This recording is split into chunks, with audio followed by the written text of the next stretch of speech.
Isang maaliwalas na lang po ng araw ng linggo ang bungad sa inyo ng Mangkelos TV, February 8, 2026, Sunday, para sa ating mga giya sa araw na to. Sa araw na din pong to, meron pong inanda ang MTC na Special Benefit Race o Tribute para sa dating Philippine Racing Horse Trainers Association Vice Presidente na si Kaloy Makaraig. At meron po tayo ngayon 8 pangarera at ang start time po ay 2 o'clock p.m. Tayo na po, atin nang umpisa na rin po ang pagbibigay ng giya. Salamat po. Karera numero 1, isang 3-year-old and above maiden race for placers. Distance 1,400 meters. Start po ng first peak 5, races 1 to 5. Post time is 2 o'clock p.m. Meron tayong 6 entries, isang coupled yung numero 1. Ating pong pampremera yung coupled entries na numero 1 imported horse, Bloomington Grey Lark. Papanubayan po ni J.L. Pastoral at Jeffrey Sarate. Bloomington, ito po ay pwede pong isunod to. At tumakbo po ito nung last December 31 sa isang stakes race. Na tersera lang po siya, kung saan ang nanalo po ron ay si Otto Cruz. Yung kakwadra niyang Grey Lark ay isa naman pong derimate at tumakbo po ito last December 29, kung saan kwarto limado lang po ang nakuha sa kabayang nanalong Unchained Melody at nasigundang Concrete Solution. Bilang panigunda naman po natin dito yung kalahok numero 3, Sense of Joy, nakakagaling lamang po sa Novato Run niya kung saan nanalo po siya last January 9 at nag-champ po siya ng 1 minute and 15 sa 1,200 meters. Kaya para rito sa karera numero 1, pampremera yung kalahok numero 1 Bloomington Grey Lark na coupled entries at panigunda yung numero 3 Sense of Joy. Karera numero 2, start po ng winner take all, races 2 to 8. Isang class 4, 42 to 56 group split with pentapecta, distance 1,400 meters, 8 entries, isang couple yung numero 3. Ang primera po natin, yung imported horse na numero 5, Skydance, na pwede pong i-pacing at i-remate, gamay na gamay po ni J.R. De Ocampo. Tumakbo po ito nung nakaraan lang, pero hindi po gaanong nagpakita ng buti, kung saan siya po ang naging pinakalyamado at dumating lamang po ito ng mga pang-anim na pwesto. Pero bago po ron, ito po ay nakapagtala po ng 2 sunod na panalo nung buwan ng Enero. At bilang panigunda po natin dito yung kalahok numero 6, Catania, na renda naman po ni R.C. Baldonido, na kadalasan po ay in the money itong mga nakaraan huling takbo niya. May buto rin naman po ito at may taglay po naman din rimati ito. At bilang panersera po natin yung numero 1 Cluster ni P.O. Ripe na pwede pong iuna at isunod. Tumakbo po ito nung nakaraan lang at dumating to ng mga pang-4 na pwesto lamang kung aking natatandaan. Doon po sa karerang pinalunan po ni Carmela's Love nitong nakaraan Enero 11. Kaya para po rito sa karera numero 2, pampremera po natin yung numero 5, Skydance, panigundo yung numero 6, Catania, at panersera yung numero 1, Cluster. Karera numero 3, ito po yung start ng Peak 6, races 3 to 8, distance 1,400 meters with Super 6, isang Class 4 with Group 42 to 56 split, at meron po tayong 9 entries. Pili natin pang-primera yung numero 6, Saratoga Chrome, na sadyang napakababa na po talaga sa laban nito. Ito po isang imported horse at muli pong papatnubayan ni J.A. Guse.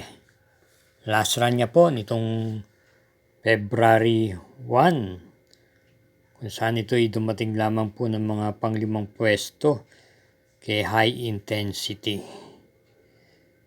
Sa karera pong yun, siya po'y mistulang parang hindi po siya gumalaw nung pagdalanatili po siyang pang-7 nung half mile at 1/4 mile. At nung malapit na sa meta, kumilos nga lang po ng bagya at dumating nga lang po ng pang-5. Baka sakali po, sa tagal na po na hindi na nanalo, baka dito na po, manalo na po ito rito. At bilang panigunda po natin dito yung deremating number 8 Harana ni A.R. Ramos na patuloy po ang pag-umento. Ito po isang deremate at ito po ay nasigunda pwesto lamang nung pinakahuling takbo niya kung saan natalo po siya na siya po ang pinakalyamado dun sa naturang karerang yon. Kaya para rito sa karera numero 3, dalawa lang po tayo. Pamprimera yung numero 6, Saratoga Chrome at panigundo yung numero 8, Harana.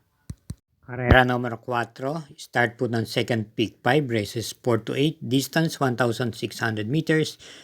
Ito po ang Special Benefit Race Tribute para sa dating Philippine Racing Horse Trainers Association Vice President Mr. Kaloy Macaraig.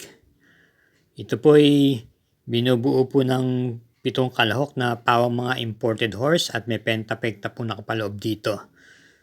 Base sa mga prebang kanilang naitala o tinakbo, atin pong napipili yung number setting Ready to Risk It All na pamprimera at gayon din naman sisingilin po natin to rito. Maganda po ang kanyang kinilos nung huling panalo niya nung last January 25 sa isang stakes race kung saan halos tinalo niya na rin po yung mga kalahok dito. At sa karera ngayon, tinalo niya po si Anytime, Anywhere. So ulitin po, dito sa karera number 4, single na lang po tayo, yung number 7, Ready to Risk It All, napapatnubayan ni PM Cabalejo. Muli po tayong lumalapit sa inyo, mga sambay ng karerista, na suportahan po natin ang Mangkelos YouTube channel sa pamagitan po ng pag-subscribe, pag-share na rin po, at i-hit po natin like at notification bell button. Salamat po. Karera numero 5, start po ng peak 4, races 5 to 8, distance 1,400 meters with pentapekta, isang class 5, 17 to 41 group split at meron tayong 7 entries. Pamprimera, yung numero setting Barayong na muling papatnubayan po ni RC Baldonito. Ito po isang deremate. Noong last January 10, nagpakita naman po ito ng buti at dumating lamang po siya ng tersera pwesto sa kabayong nanalong Lightning Bolt. At bilang panigundo po natin numero 1 Victorious Passion, ito po naman ay gamay ni JC De La Cruz. May taglay na bilis naman din po ito at pwede rin naman isunod-sunod lamang. Nung last December 7, ito po ay tumakbo at nakwarto pwesto lamang po ito. Kaya tanging ikaw at nasigundang early bird. Kaya para rin sa karera number 5, ang pili po natin ito yung number setting Barayong, pamprimera, at panigunda yung number 1 Victorious Passion. Karera numero 6, isang class 4, group 42 to 56 split, distance 1,400 meters with super 6.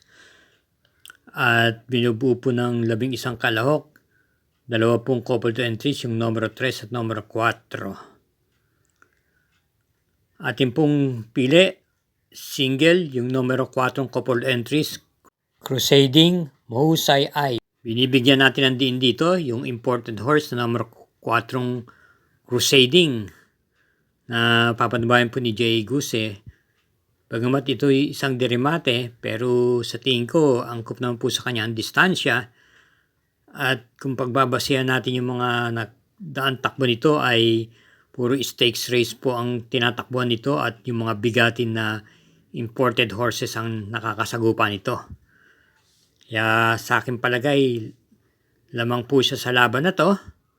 Kaya single na po tayo dito sa karera numero 6, numero 4, Crusading Mahusay Ay. Karera numero 7, penultimate race with pentapekta, distance 1,400 meters, isang class 5, 17 to 41 group split. With 9 entries, ang ating pong pamprimera rito ay nagbabalik pistang numero 5, Hombre, na dumating lamang po ito ng Kwarto pwesto nung last January 23, kung saan ang nanalo po ay si Barekna. From N. Uy Jr., kinambyo na po siya ngayon kay JT Sarate ang Renda. Ito po ay may taglay pong remati itong kabayong to. At bilang panigunda po natin dito yung isa pa ring rematistang numero 8 yung Kalanggaman Island ni CS Pare Jr. Last January 11, ito naman po ay nakinto pwesto kay May 10. Kaya para rito sa karera numero 7, pampremera yung numero 5 Hombre at panigundo yung numero 8 yung Kalanggaman Island. Karera numero 8, last daily double na po. Partihan po ito ng winner take all. Pick 6, second pick 5, pick 4. May distansyang 1,400 meters with Super 6, ang Class 5, 17 to 41 group split. At meron po tayong 11 kalahok, isang couple entries yung numero 9. Pampremera po natin dito yung numero 6, sabi ko na kinambi po kay JT Sarate ang Renda. Ito po ay pwedeng iuna sa harapan at pwedeng isunod-sunod lamang. At bilang panigunda po natin dito yung numero 7 Majestic Star ni JD Calagos na isa pong diremate at mas maganda po ang tinatakbo nito basta nasa tabing balya. Muli po dito sa karera numero 8, pampremera natin yung numero 6, sabi ko na, panigundo yung numero 7 Majestic Star.